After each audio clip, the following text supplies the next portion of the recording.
হযরত রহিমা আমার চোখের পানিটা চাইরা কান্দে স্বামী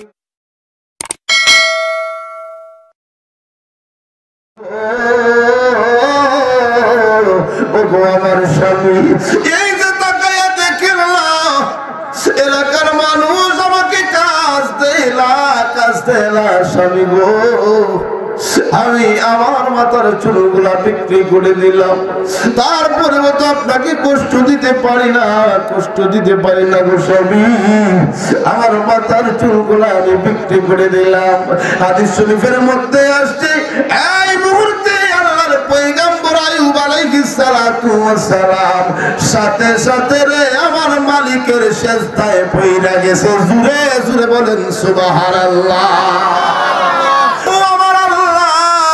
শেষ পর্যন্ত আমার রহিমা আমি স্বামীকে ভুলে যাই নাই পৃথিবীর সব মানুষ আমাকে তাড়াইয়া দিছে এলাকার মানুষ আমাকে ভুলে গেছে আল্লাহ গো কোনদিন আপনার কাছে সুস্থতা কামনা করে নাই আমার বিবি এত সুন্দর চুল বিক্রি করে আমি আইবের জন্য খাবার নিয়ে আসলো মাবুদ রে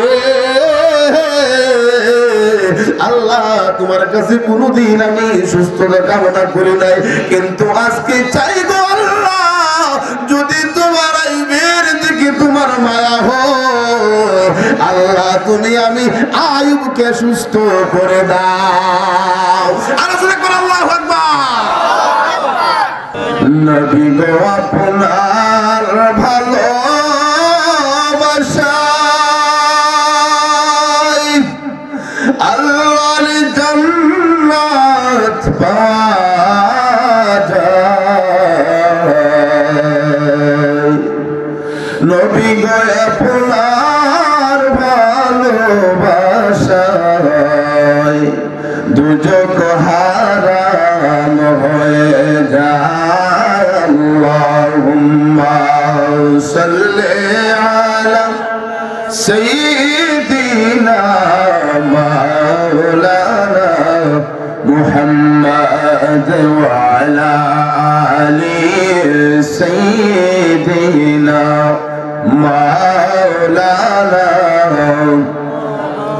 لا إله إلا الله لا إله إلا الله لا إله إلا الله لا إله إلا الله لا إله বহু দূরে মদিনা আমরা কেমনে যাব জানি না বলুন বহু দূরে মদিনা আমরা কেমনে যাব জানি না দয়াল আল্লাহ দয়া করো দয়াল আল্লাহ তোর পুরা মনের ভাষণা লা ইলাহা ইল্লাল্লাহ লা ইলাহা ইল্লাল্লাহ লা ইলাহা ইউসুফ নবীর ভাইয়েরা কুয়ায় দিল ফেলিয়া ইউসুফ নবীর ভাইয়েরা কুয়ায় দিল ফেলিয়া বাসাইয়া মাবুদ মৌলা বাসাইয়া মাবুদ মৌলা মিশর বাদশাহ বানাইলা লা ইলাহা জবান খুলে লা ইলাহা ইল্লাল্লাহ লা ইলাহা ইল্লাল্লাহ লা ইলাহা লা ইলাহা ইল্লাল্লাহ মুহাম্মাদুর রাসূলুল্লাহ সাল্লাল্লাহু আলাইহি ওয়াসাল্লাম আল্লাহু আল্লাহ আল্লাহু আল্লাহ আল্লাহু আল্লাহ আল্লাহু আল্লাহ আল্লাহু আল্লাহ আল্লাহু আল্লাহ আল্লাহ আল্লাহ আল্লাহ আল্লাহ তুমি কাউকে বানাইলা খলিলুল্লাহ কাউকে বানাইলা সফিহুল্লাহ কাউকে বানাইলা রূহুল্লাহ কাউকে বানাইলা রূহুল্লাহ মোর নবীকে হাবিবুল্লাহ আল্লাহ আল্লাহ আল্লাহ আল্লাহ আল্লাহ আল্লাহ আল্লাহ আল্লাহ আল্লাহ আল্লাহ আল্লাহ আল্লাহ আল্লাহ তোমার লীলা খেলা কেউ বোঝে না আল্লাহ তোমার লীলা খেলা কেউ বোঝে না কেউ রে রাখো দশ তোলাত মৌলা কাউকে রাখো বালা খালা আল্লাহ আল্লাহ আল্লাহ আল্লাহ আল্লাহ আল্লাহ আল্লাহ আল্লাহ লা ইলাহা ইল্লাল্লাহ মুহাম্মাদুর রাসূলুল্লাহ শুকর করেন সাল্লাল্লাহু আলাইহি ওয়াসাল্লাম। পৃথিবীর যেথায় থাকবেন সেথায় আজরাইল আপনার সাথে আমার সাথে মুলাকাত করবে। কেউ যদি চায় যে আমি মরব না, আজরাইলের কাছ থেকে আমি বাঁচতে পারবো, এটা কি সম্ভব হবে? না, কারণ আল্লাহ পাক আমাদেরকে বানাইছেন দুনিয়াতে। আল্লাহ বলেন কুল্লু নাফসিন যায়িকাতুল মাউত, প্রত্যেকটা প্রাণীকে মৃত্যু স্বাদ গ্রহণ করতে হবে। সুবহানাল্লাহ, প্রত্যেককে মৃত্যু স্বাদ গ্রহণ করতে হবে, কেউ আমরা থাকতে পারবো না। আর কখন আমরা মরবো সেটাও আমরা জানি না। কিবারে মরবো, রাত্রে মরবো না দিনে মরবো সেটাও বলতে পারি না। যার যখন সময় হবে তখনই সে মৃত্যুবরণ করবে। আল্লাহ পাক রব্বুল আলামিন পবিত্র কুরআনুল কারীমের মধ্যে আমার আল্লাহ বলেছেন আল্লাযী খালাকাল মাউতা ওয়াল হায়াতা লিয়াবলুয়াকুম আইয়ুকুম আহসানু আমালা। আল্লাহু আকবার। হায়াত, মাউত, রিজিক এগুলোর মালিক কে? আর একটু জবান খুলে বলুন। নাকি কোনো মানুষ কোন মানুষের হায়াত বাড়াইতে পারবে? আমার আল্লাহ হলেন হায়াত, মাউত, রিজিকের মালিক। আল্লাহর কাছ থেকে ফয়সালা হয়, মানুষের আমলের উপরে সেটা নির্ভর করে। রিজিক মানুষের আমলের উপর নির্ভর করে। আপনার আমার আমল যদি ভালো করতে পারি, আল্লাহ পাকের পক্ষ থেকে ওই সমস্ত বান্দা বান্দির উপর রহমত নাজিল হয়। সুবহানাল্লাহ, এটা আমলের উপর নির্ভর করে। বাবারা, বন্ধুরা রে, আমার আল্লাহ রাব্বুল আলামিন এই পৃথিবীর জমিনে আপনাকে আমাকে পাঠিয়েছেন আল্লাহর গোলামি করার জন্য। আমরা আল্লাহর সাথে ওয়াদা করে এসেছি। আল্লাহ, আমার আল্লাহ যখন বলেছিলেন রে আমার বান্দা বান্দিরা, আমি কি তোমাদের প্রভু নয়, আমি কি তোমাদের রব নয়, তখন সবাই আমরা এক বাক্যে উত্তর দিয়েছিলাম, হে আপনি আমাদের রব। সুবহানাল্লাহ। আমার বাবারা, বন্ধুরা রে, গভীরে মনোযোগ অন্তরের কান লাগান বাবা। এই জন্য বলতে চাই, পৃথিবীর জমিনটা যেহেতু চিরদিনের জন্য না, চিরদিনের জন্য না, পরকালে যেতে হবে রে বন্ধুরা। এই জন্য আল্লাহকে ভয় করে যেতে হবে। আমার তেলাওয়াত কি পায়াতে আমার আল্লাহ বলেন আল্লাহু আকবার ওয়ালিল্লাহিল হামদু বিসমিল্লাহির রাহমানির রাহিম।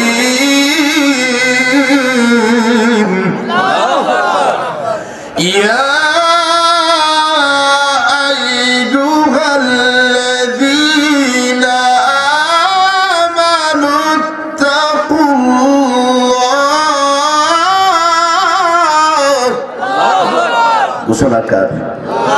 আল্লাহ দুনিয়ার নাস্তিক মুরতাদদেরকে ডাক দেয় নাই। আল্লাহ বলেন আমানু, হে ইমানদারের দল, ইত্তাকুল্লাহ, আমি আল্লাহকে ভয় করো। সুবহানাল্লাহ, আমি আল্লাহকে কি করো? ভয় করো। আল্লাহ আল্লাহর ভয় আমাদের ভিতরে আছে নি? কই আছে? যদি থাকতো তাহলে প্যান্ডেলটা ফাঁকা থাকতো না এতক্ষণে। কি বলে? তাহলে বোঝা গেল পরিপূর্ণ ভয় নাই। আল্লাহ দেখেন পরের শব্দে কি বলেন, হাক্কা তুকাতিহি ওয়ালা তামুতুন্না ইল্লা ওয়া আনতুম মুসলিমুন। আমার আল্লাহ পরের শব্দে আবার বলেছেন, আমার ইমানদার বান্দা বান্দীরা, তোমরা আমি আল্লাহকে ভয় করবে তো ভয় করার মতো ভয় করো। ইল্লা, আর আমার আল্লাহ পাক রব্বুল আলামিন বলেছেন, তোমরা মুসলমান না হইয়া, তোমরা মুমিন না হইয়া, মুত্তাকি না হইয়া কবরে আসিও না, মৃত্যুবরণ করিও না। সুবহানাল্লাহ। পরিপূর্ণ ইমানদার না হইয়া মৃত্যুবরণ করিও না, আল্লাহ বলেছেন। আল্লাহকে ভয় করো আর তোমরা পরিপূর্ণ ইমানদার হও।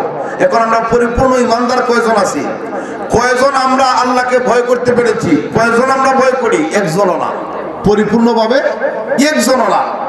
ও মুসলমান, আপনি মাহফিলে এসেছেন, বাড়িতে যেতে পারবেন কিনা সেটারও তো গ্যারান্টি নাই, ঠিক না? কত যুবক সকালবেলা বাড়ি থেকে বাইর হয় সুন্দর ডিসকভার নিয়ে, বিকালে ঘরে ফিরতে পারে না, ঠিক না? কত হুজুরেরা বাহির হয় কিন্তু বিকালবেলা যাইতে পারে না, অ্যাক্সিডেন্টের শিকার হয়ে যায়, বিভিন্ন রোগে আক্রান্ত অনেকই হয়ে যায়। বন্ধুরা রে, ও শিক্ষা আগামের মুসলমান বাবাজিরা, মা বোনেরা গো, গভীর মনোযোগ অন্তরের কান লাগান।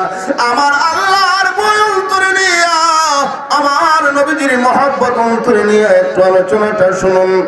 বাবারে, যেহেতু পৃথিবীর জমিনটা আপনার জন্য আমার জন্য চিরস্থায়ী না, একদিন আপনাকে আমাকে যেতেই হবে, সুতরাং ইমান নিয়ে কবরে যেতে হবে। ওই কবরে কিন্তু মা থাকবে না। যেই মা, যেই বাবা দুনিয়ার জমিনে সন্তানকে এত আদর করে, এত মহব্বত করে, এত ভালোবাসে রে, কিন্তু ওই মাটাও কবরে আপনার সাথী হবে না, ওই বাবা আপনার আমার কবরে সাথী হবে না। যেই বন্ধু বান্ধবের পাল্লায় পইরা সময় নষ্ট করে দিলেন, মাহফিল নষ্ট করে দিলেন, নামাজ ছেড়ে দিলেন, ওই বন্ধু বান্ধব কিন্তু আপনার আমার কবরে আপন হবে না, ঠিক না? ওই বন্ধু বান্ধব কিন্তু আপনার কবরে পাবেন না। ওই কবরে বলবেন, হুজুর তাহলে কবর অন্ধকার, ওই কবরে আলোকিত করব কেমনে? ওই কবরের বন্ধু হবে আমার কে? ওই কবরে মাত্র 3.5 হাত কবর, আপন জনের আপনাকে আমাকে কুদাল দিয়ে মাটি করে আপনাকে আমাকে কবরস্থ করে আসবে রে বাবা। মানুষ যখন মারা যায় দেখবেন সন্তানও কাছে আসতে চায় না, কয় ভয় করে, ঠিক না? নিজের আপন স্ত্রীর সামনে আসতে চায় না, ভয় করে। বন্ধু বান্ধব সামনে আসতে চায় না। দেখবেন আপনারা ট্রাই করে দেখেন, যদি রাত্রিবেলা কেউ মারা যায়, ওই রাত্রি লাশের দ্বারা বসার জন্য মানুষ পাওয়া যায় না, কিন্তু আগের দিন ওই মানুষটা সবারই মহব্বতের ছিল। তাহলে বোঝা গেল মরার পরে কেউ কারো নয়, কেউ কারো না, কেউ কারো না রে বাবা। এই জন্য এই কবরে আপনি শান্তিতে থাকবেন কেমনে? কবর আলোকিত করবেন কেমনে? আমার আল্লাহ রাব্বুল আলামিন সূরা কাফের মধ্যে বলে দিয়েছেন, ইন্নাল্লাযীনা আমানু ওয়া আমিলুস সালিহাতি কানাত লাহুম জান্নাতুল ফিরদাউসি নুজুলা। আল্লাহু আকবার বলেন। আমার আল্লাহ বলেন, নিশ্চয়ই যারা ঈমান আনবে, প্রথমত হলো ঈমান। প্রথমত কি? ঈমান লাগবে। ঈমান ছাড়া আমলের কোনো দাম আছে নি? আপনাদের আশেপাশে হিন্দু মানুষ আছে না নাই? অনেক হিন্দুরা আছে, তারা যদি সারাদিন কোরআন তেলাওয়াত করে নামাজ পড়ে কামাইব কেন? ঈমান নাই। ঈমান নাই।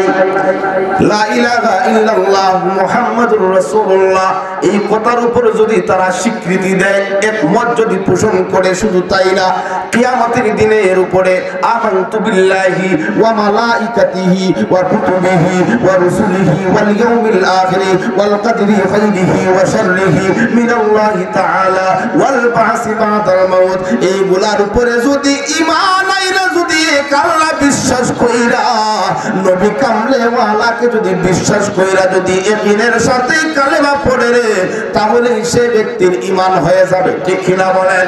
তওবা কইরা যদি ফিরে আসে। কিন্তু হিন্দু খ্রিস্টান যারা আছে তারা যদি এখন আমল করে কোনো কাজে আসবে না, ঈমান না থাকার কারণে। আমার আল্লাহ আয়াতের মধ্যে প্রথমেই বলে দিয়েছেন ইন্নাল্লাযীনা আমানু, আমার আল্লাহ রাব্বুল আলামিন বলেছেন যারা ঈমান আনবে, ওয়া আমিলুস সালিহাত, আমার আল্লাহ পরের শব্দে বলেন এবং যারা নেক আমল করবে। সুবহানাল্লাহ।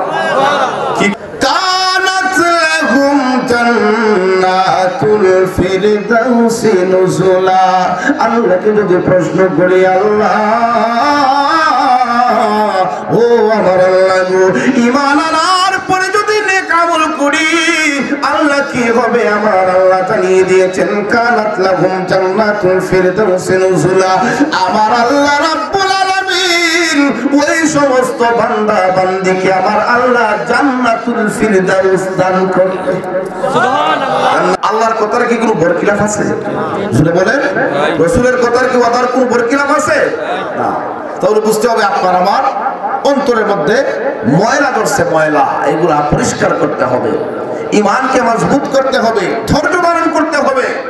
আমাদের ধৈর্য নাই, মোট কথা হলো আমাদের ধৈর্য নাই, আমরা ধৈর্য হারা হয়ে গেছি। ধৈর্য ধরতে হবে। আল্লাহ বলছেন আমি ধৈর্যশীলদের সাথেই আছি, ইন্নাল্লাহা মা'আস সাবিরিন, আমি ধৈর্যশীলদের সাথেই রয়েছি।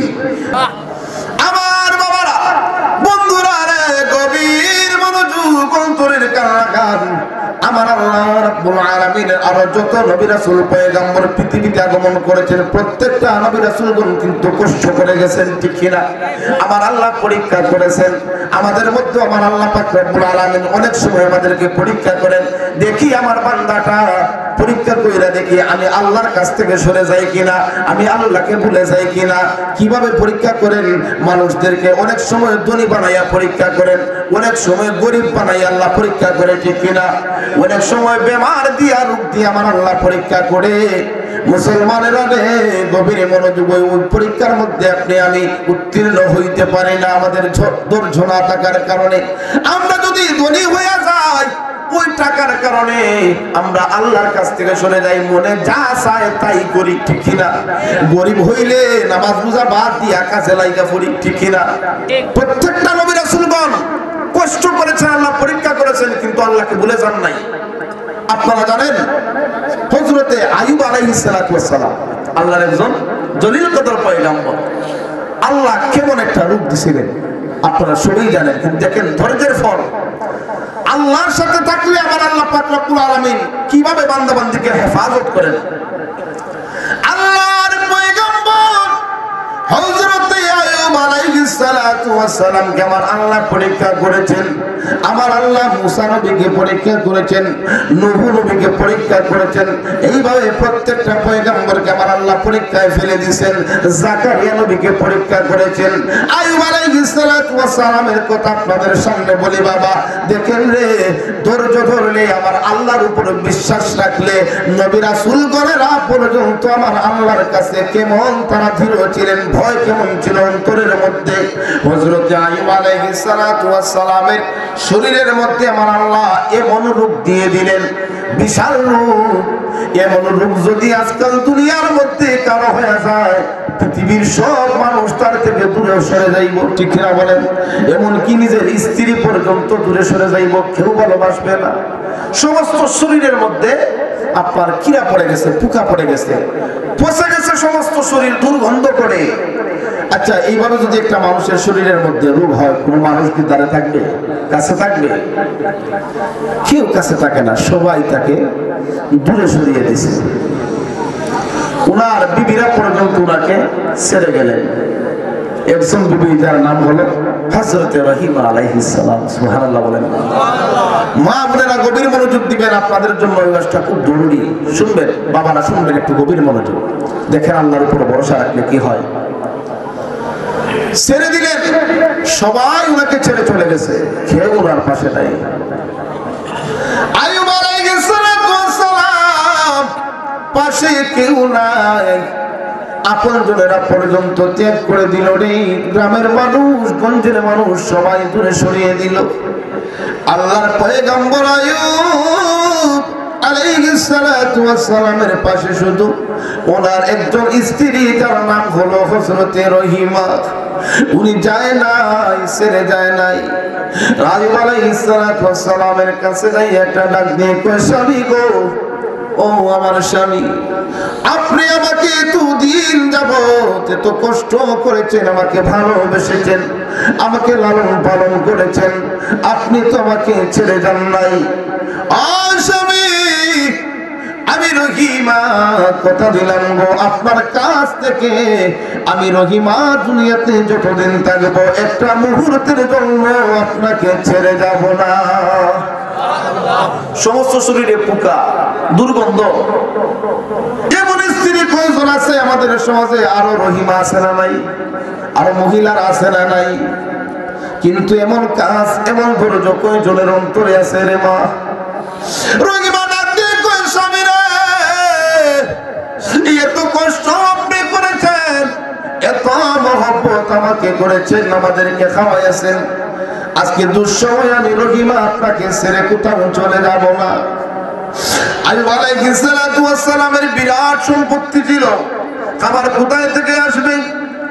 বেচতে বেচতে এইভাবে আপনার সম্পত্তিগুলো বেচে বেচে হযরতে রহিমা খাবারের ব্যবস্থা করে দেন। আইয়ুব আলাইহিস সালাতু ওয়াস সালাম বিছানার মধ্যে শুয়ে রয়েছেন, দাঁড়াইতে পারে না, দাঁড়াইতে পারে না। পোকাগুলা শরীরের মধ্যে আপনার হাঁটতে থাকে দুর্গন্ধ করে। হযরতে রহিমা এইভাবে বিক্রি করে করে খাবারের ব্যবস্থা করেন, সব সম্পত্তি শেষ হয়ে গেল।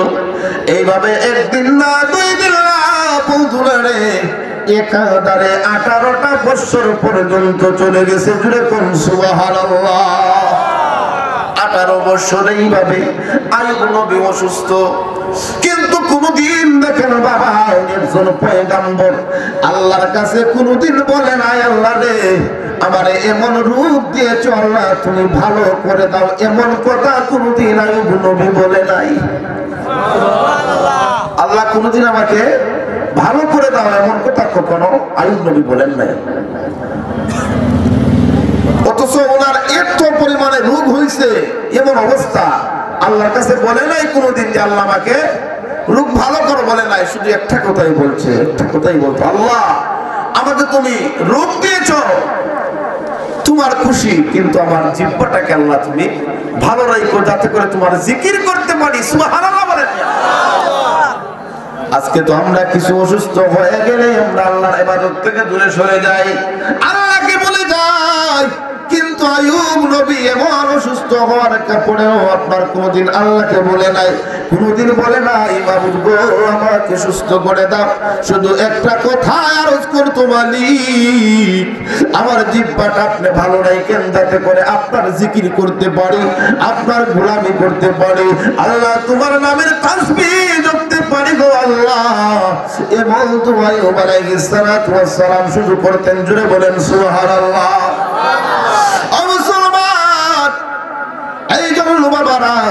আজকাল আপনাকে আমাকে মানুষগুলা ওই ইবাদত থেকে সরানোর জন্য, এক শ্রেণীর মানুষ মুসলমানদেরকে, সাধারণ জনগণকে আল্লাহর ইবাদত থেকে সরানোর জন্য আমাদের মতো কিছু নামদারি টুপিওয়ালা পাগড়িওয়ালা কিছু মুসলমান বাহির হয়ে গেছে সমাজে, আছে না নাই? প্রত্যেকটা ইবাদত আজকাল মানুষ ইবাদত করবে কেমনে, ভালো কাজ করবে কেমনে? আমাদের মতো আলেম আজকাল বেদাতের ফতোয়া দেয়, শুধু প্রত্যেকটা কাজে বেদাতের ফতোয়া, আছে না নাই? আর কুফরা বলেন ঠিক কি না মিয়া? প্রত্যেকটা কাজে বেদাত। আমরা যখন রাসূলের শানে দুরূদ পড়ি কই বেদাত, আমরা যখন আল্লাহর নামের জিকির করি সেটাও কই বেদাত, আমরা যখন নফল ইবাদত করি সেটাও কই বেদাত, সুন্নতে মুআক্কাদা সেটাও কই পড়া লাগে না, আছে না নাই? কিছুই পড়া লাগে না। মানুষদেরকে নেকের কাছ থেকে শুধু সরানোর জন্য মুসলমান আল্লাহর রাসূল সাল্লাল্লাহু আলাইহি ওয়াসাল্লামের গুণগান যখন আমরা করি, রাসূলের মহব্বতের আলোচনা যখন আমরা করি, সেটারও কই বেদাত, আছে না নাই? রাসূলের মহব্বতের আলোচনা করলে সেটাকেও বেদাত বলে ফতোয়া দেয়। কিন্তু আল্লাহর নবী দুজাহানের বাদশা নবীর মহব্বতই হলো ঈমানের মূল। আল্লাহর রাসূল সাল্লাল্লাহু আলাইহি ওয়াসাল্লাম বলেন, আলা লা ঈমানা লিমান লা মুহাব্বাতা লাহু। যাদের আমার নবী ডাক দিয়ে বললেন, পৃথিবীর মানুষেরা যাদের ভিতরে আমি নবীর মহব্বত নাই তাদের ঈমান নাই, তাদের ঈমান নাই। আজকাল মহব্বতের ওয়াজ করলে কয় এটা বেদাত, ওটা বেদাত, এটা শিরক, এইভাবে ফতোয়া দেওয়া হয়। কিন্তু বাবা দেখেন রাসূলের মহব্বত কতটুকু। আজকে মহব্বত ইমানদার কাকে বলে শুনুন বাবারে। হযরতে আয়েশা সিদ্দিকা রাদিয়াল্লাহু তাআলা আনহা আল্লাহ রাসূল সাল্লাল্লাহু আলাইহি ওয়াসাল্লাম কে নিয়ে চন্দ্রনী রাতে আকাশের দিকে তাকাইয়া হযরতে আয়েশা ডাক দিয়ে বলেন, ইয়া রাসূলুল্লাহ, ইয়া হাবিবাল্লাহ, নবী গো, আকাশের মধ্যে যে পরিমাণের তারকা দেখা যাচ্ছে গো নবীজি, আমি আপনার কাছ থেকে জানতে চাই ওই তারকার সম পরিমাণ নেকির ভাগীদার হবে কে?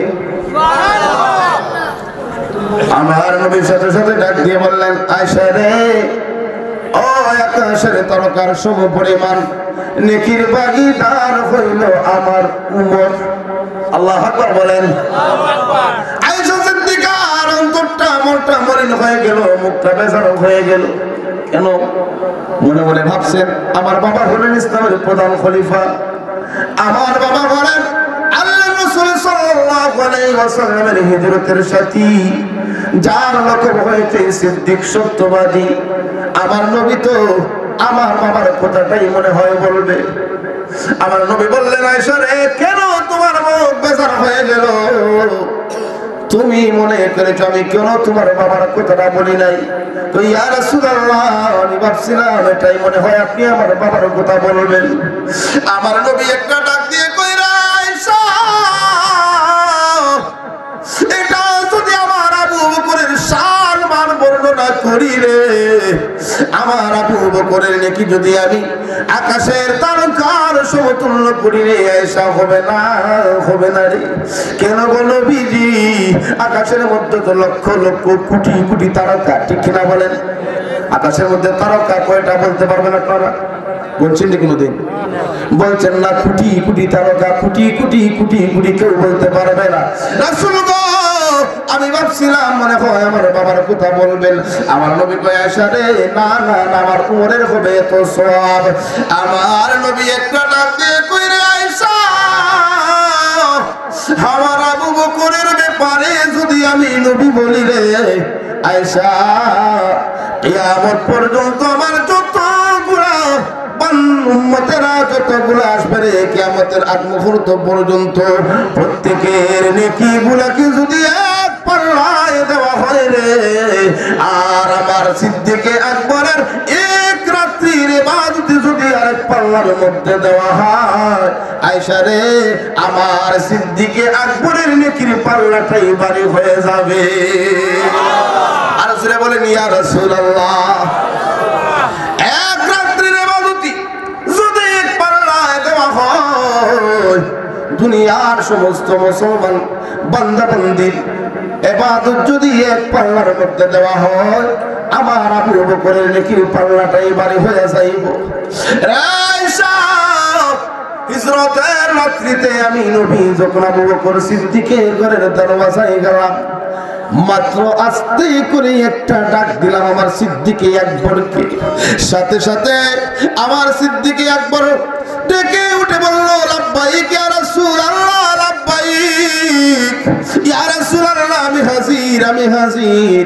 আমার নবী বলেন, আবু বকর রে, সারা রাত্রি বেলা কি তুমি ঘুমাও নাই?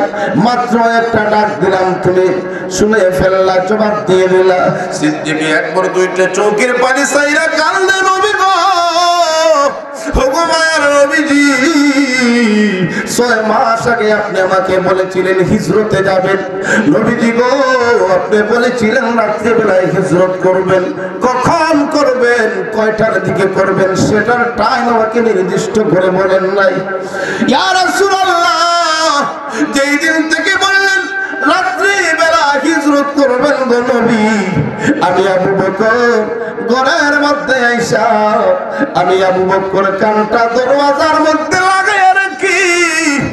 নবী গো, ও নবীজি, এখন পর্যন্ত আমি আবু বকর রাত্রি বেলায় একটা মুহূর্তের জন্য বিছানায় পেট লাগাই না। নবী নবী করে আর কত কাল আমরা কাঁদবো। খারাপ লাগে আপনাদের? খারাপ লাগে? আপন নয়নে কবে জানি নূর নবীকে আমরা দেখবো। নবী নবী করে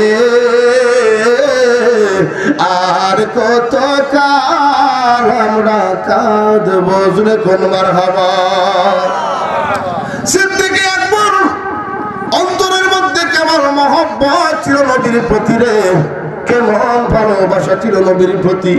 আজকে যদি আমরা রাসূলের প্রতি মহব্বত দেখাই, আল্লাহর হাবিবের শান আজমত নিয়ে যদি কথা বলি, আলোচনা করি, আমাদেরকে মানুষ বেদাতের ফতোয়া দিয়ে বেড়ায়, ঠিক কিনা বলেন?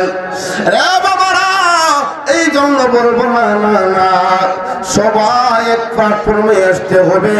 আমরা একটাই পরিচয়, আমরা হলাম মুসলমান, আমরা হলাম নবীর উম্মত, ঠিক কিনা বলেন?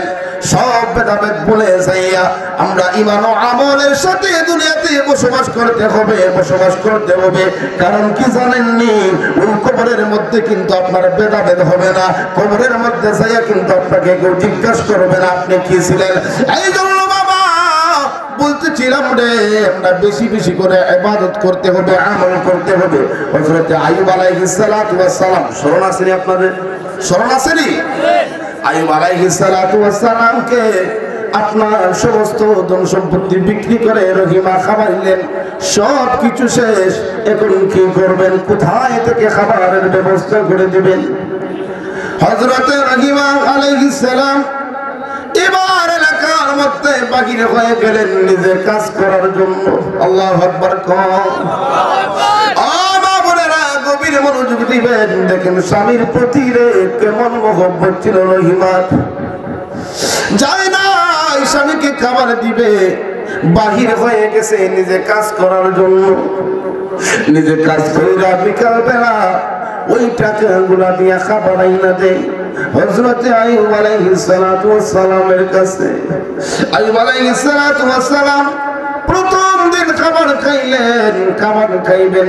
আইয়ুব আলাইহিস সালাতু ওয়াস সালাম ডাক দিয়ে কয়, বিবি রে, কোথায় থেকে রে বিবি খাবারের ব্যবস্থা করেছো? টাকা তো নাই, পয়সা তো নাই, কেমনে রে তুমি খাবারের ব্যবস্থা করেছো? আল্লাহু আকবার বলেন। অসুস্থতার পরেও চিন্তা করে কোথায় থেকে খাবার আসলো। আমার বাবারা, বন্ধুরা রে, আইয়ুব আলাইহিস সালাতু ওয়াস সালামকে এইভাবে দ্বিতীয় দিন যখন আবার খাবারের ব্যবস্থা করে দিলেন, রে মুসলমান ইমানদার, গভীর মনোযোগ অন্তরের কান্না কান, এইভাবে রহিমা আপনার কাজ করে করে করে করে হযরতে রহিমাকে আপনার টাকাগুলা দিয়া, মানুষ যখন টাকা দেয় উনি খাবারের ব্যবস্থা করে দেয়। এইভাবে এলাকার মানুষগুলা জানতে পারলো আইয়ুব নবীর এমন রোগ, এমন অসুস্থ উনি।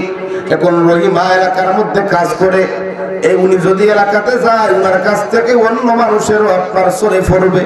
এলাকার সমস্ত মানুষ রহিমাকে কাজ দেয় না, না রহিমাকে আর কাজ দেওয়া যাবে না।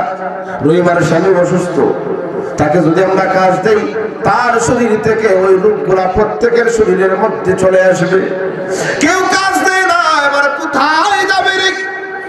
হযরত রহিমা আলাইহিস সালাতু ওয়াস সালাম এবার আইয়ুব নবীর কাছে আসছে, স্বামী গো, এতদিন যাবত তো এলাকার মধ্যে কাজকর্ম কইরা আমরা খাবারের ব্যবস্থা করেছিলাম, আপনাদের স্বামী এখন তো কেউ খাবারের ব্যবস্থা আমাদেরকে করে দিবে না, কাজ দেয় না, কাজকর্ম দেয় না, আমাদেরকে তাড়াইয়া দিয়ে দিছে।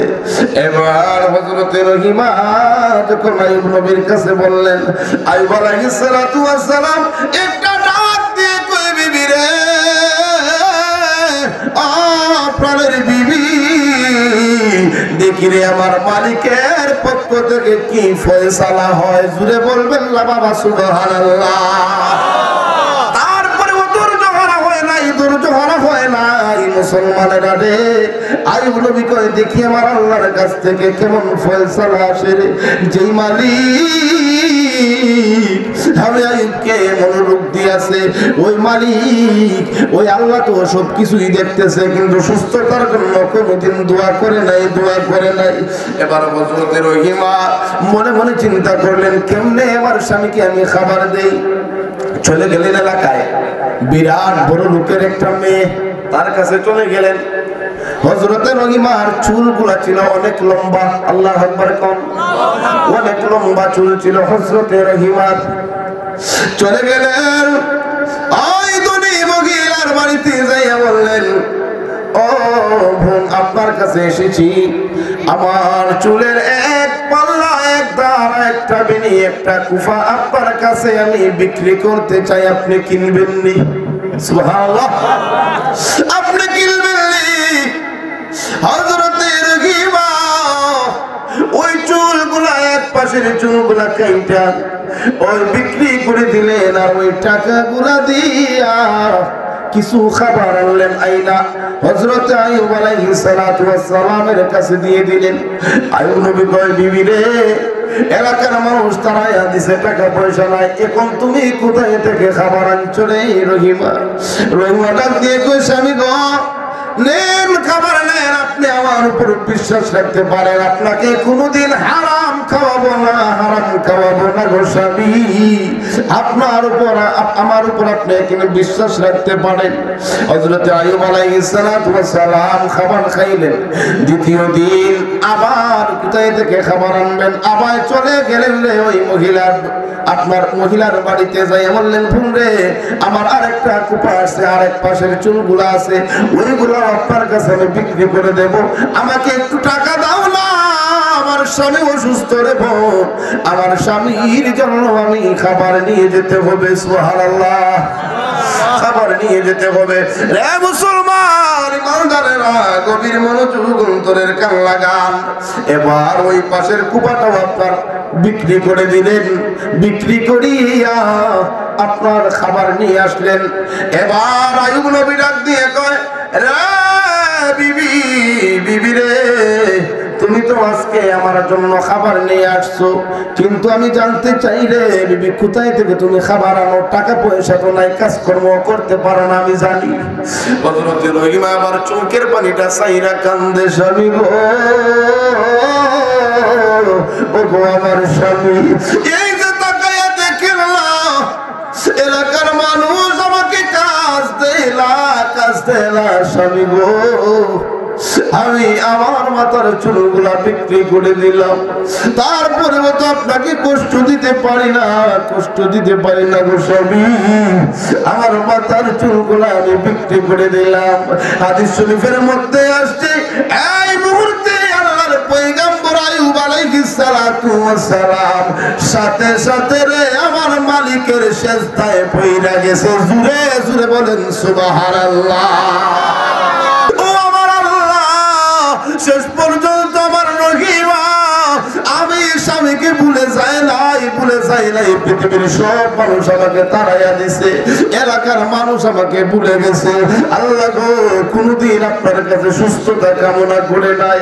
আমার বিবি এত সুন্দর চুল বিক্রি করে আমি আইয়ুবের জন্য খাবার নিয়ে আসলো। মাবুদ রে, আল্লাহ তোমার কাছে কোনদিন আমি সুস্থতা কামনা করি নাই, কিন্তু আজকে চাই গো আল্লাহ, যদি তোমার আইয়ুবের দিকে তোমার মায়া হয়, আল্লাহ তুমি আমি আইয়ুবকে সুস্থ করে দাও। আলোচনা করে আল্লাহু আকবার। আল্লাহর পয়গম্বর আইয়ুব নবীজি এবার সুস্থতা কামনা করলেন। এর আগে কোনদিন 18 বছর হয়ে গেছে, কোনদিন আল্লাহর কাছে সুস্থতা কামনা করে নাই। আমরা তো যদি একটু জ্বর হয়, মাথা ব্যথা হয়, আমরা আল্লাহরে ভুলে যাই, ঠিক না? কম আল্লাহরে ভুলে না যাই। স্বামীর যদি অসুস্থতা হয়, স্ত্রী স্বামীর কাছ থেকে দূরে সরে যায়, আছে না নাই? স্বামীর কাছ থেকে দূরে যায়। স্ত্রীর যদি অসুস্থ হয়, স্বামী তার কাছ থেকে দূরে যায়। এই আপনার ভালোবাসাটা, এই আপনার অটুটতা যেন হযরতে আইয়ুব এবং রহিমার কাছ থেকে শিখতে হবে বাবা, পয়গম্বরদের কাছ থেকে শিখতে হবে। আমাদের কি শিক্ষা দিয়ে গেছেন মুসলমানেরা রে, ইমানদারেরা রে, যুগ আইয়ুব নবী যখন আমার আল্লাহর কাছে বললেন, আল্লাহ গো আমাকে এবার সুস্থতা দান করে দাও, আমার আল্লাহ রাব্বুল আলামিন ডাক দিয়ে বললেন, রে আইয়ুব যা রে আইয়ুব যা।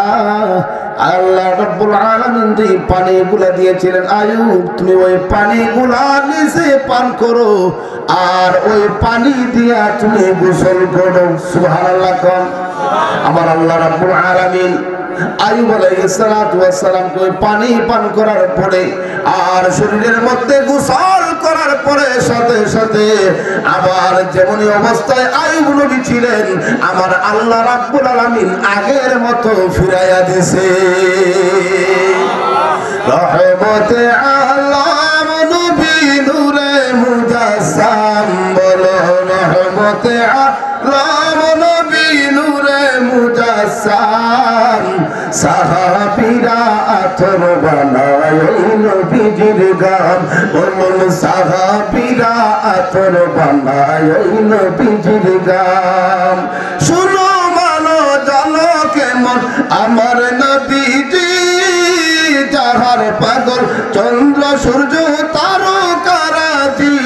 ও ভাই আরো শুনবা নি সুন্দর কাহিনী, বলুন আরো শুনবা নি সুন্দর কাহিনী। জান্নাতের রুমে রুমে লেখা নবীর নাম, রহমতে আলম নবী নূরে মুজাসসাম। বলুন রহমতে আলম নবী নূরে মুজাসসাম। সাহাবীরা আতর বানায় ওই নবীজির গাম। উস্তুনে হান্নানাইটি খেজুর গাছের নাম, যাকে ধরে খুতবা দিতেন রাসূল আকরাম, যাকে ধরে খুতবা দিতেন রাসূল আকরাম। গাছটা নবীর বিরহে কাঁদিতে রোগে, নবীর বিরহে কাঁদিতে রোগে। হতবাক হইলেন সকল সাহাবায়ে কেরাম। রহমতে আলম নবী নূরে মুজাসসাম। বলুন রহমতে আলম নবী নূরে মুজাসসাম। সাহাবীরা আতর বানায় ওই নবীজির গাম, বলুন সাহাবীরা আতর বানায়